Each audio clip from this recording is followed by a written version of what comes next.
வணக்கம் மக்களே. மும்பை அணியோட கனவை கலைக்கும் விதமா அமைஞ்சிருக்கு கொல்கத்தா நைட் ரைடர்ஸ் அணியோட தோல்வி. அத பத்தி தான் இந்த வீடியோல பார்க்க போறோம்.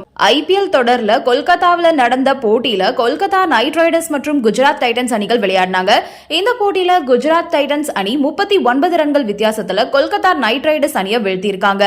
நடப்பு IPL தொடர்ல 8 போட்டிகள்ல விளையாடி இருக்கக்கூடிய கொல்கத்தா நைட் ரைடர்ஸ் அணி 3 போட்டியில மட்டுமே வெற்றி பெற்றிருக்காங்க. அந்த அணி புள்ளிப்பட்டியல்ல 7வது இடத்துல இருக்காங்க. குஜராத் டைட்டன்ஸ்க்கு எதிரான போட்டியில தோல்வி அடைஞ்ச நிலையில கொல்கத்தா நைட் ரைடர்ஸ் அணியோட பேட்டர்களோட நம்பிக்கை குறைவா இருக்கிறதா அந்த அணியோட ஆலோசகர் பிராவோவும் தெரிவிச்சிருந்தாரு. IPL ரொம்ப கடினமான ஒரு தொடர். அணிக்கு சரியான தொடக்கம் கிடைக்கல அப்படின்னா அந்த அணியில உள்ள பேட்டர்கள் நம்பிக்கை இழந்துருவாங்க. தற்போது கொல்கத்தா நைட் ரைடர்ஸ் அணில நடக்கிறதும் அதேதான் அப்படின்னு பிராவோ தன்னோட கருத்தை தெரிவிச்சிருந்தாரு. கொல்கத்தா பந்து வீச்சாளர்கள் குஜராத் வீரர்களோட விக்கெட்ஸை வீழ்த்த தவறிட்டாங்கன்னு சொல்லலாம். பவர் பிளேல குறைந்த ரன்கள் கொடுத்து ஒரு விக்கெட்டாவது எடுத்திருந்தா குஜராத் ஸ்கோரை 180க்குள்ள கட்டுப்படுத்தியிருக்கலாம்.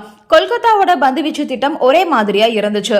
கில் மற்றும் சுதர்சனோட ஆக்ரோஷமான பேட்டிங்கை கட்டுப்படுத்த ஸ்பின்னர்களை அதிகமா ஆரம்பத்துல பயன்படுத்தியிருக்கலாம். நரேனோட இறுக்கமான ஓவர் மிடில் ஓவர்கள்ல ரன் விகிதத்தை குறைச்சிருக்கும். ஆனா அதையுமே செய்யல KKR.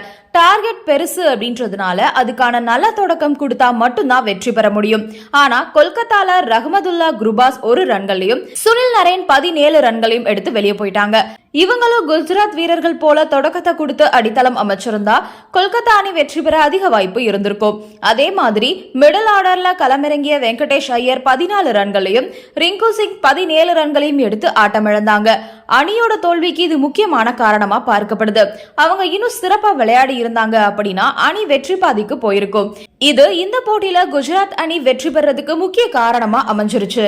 இப்போ இந்த தோல்வியால மும்பைக்கு என்ன பிரச்சனை அப்படின்னு பார்த்தோம்னா, இப்போ பாயிண்ட்ஸ் டேபிள் எடுத்துக்கிட்டோம் அப்படின்னா மும்பை 6வது இடத்துல இருக்காங்க, KKR 7வது இடத்துல இருக்காங்க. ஒருவேளை இந்த போட்டியில KKR வின் பண்ணிருந்தாங்க அப்படின்னா குஜராத் 10 பாயிண்ட்ஸ்ல தான் இருந்திருப்பாங்க.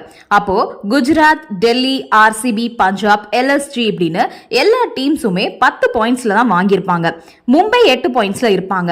இப்போ அடுத்த கேம்ல மும்பை வின் பண்ணாங்க அப்படின்னா 10 பாயிண்ட்ஸ் வாங்கி ரன் ரேட் அடிப்படையில டாப் 4 போக வாய்ப்பு இருக்கு. இப்போ மும்பை எதிர்பார்த்தது என்ன அப்படின்னா மும்பைக்கு கீழே இருக்க KKR, ராஜஸ்தான், SRH, CSK போன்ற அணிகள்லாம் வின் பண்ணணும். அப்பதான் மேலே இருக்க டீம்ஸ் எல்லாம் அதிக பாயிண்ட்ஸ்க்கு போக மாட்டாங்க. இப்போ குஜராத், RCB, டெல்லி, LSG இப்படின்னு மேலே இருக்க டீம்ஸ் வின் பண்ணிட்டே இருக்காங்க அப்படின்னா இந்த 4 டீம்ஸும் 16 பாயிண்ட்ஸ் வாங்க அதிகமான சான்சஸ் இருக்கு. அந்த மாதிரி வாங்கிட்டாங்க அப்படின்னா மும்பை பிளே ஆஃப் போறது ரொம்பவே கஷ்டமா போயிடும். அப்ப மும்பைக்கு கீழே இருக்க டீம்ஸ் வின் பண்ணணும், மேல இருக்க டீம்ஸ் தோக்கணும். இப்ப KKR ஓட தோல்வி மும்பைக்கு தான் சிக்கலை ஏற்படுத்தி இருக்கு. நன்றி, வணக்கம்.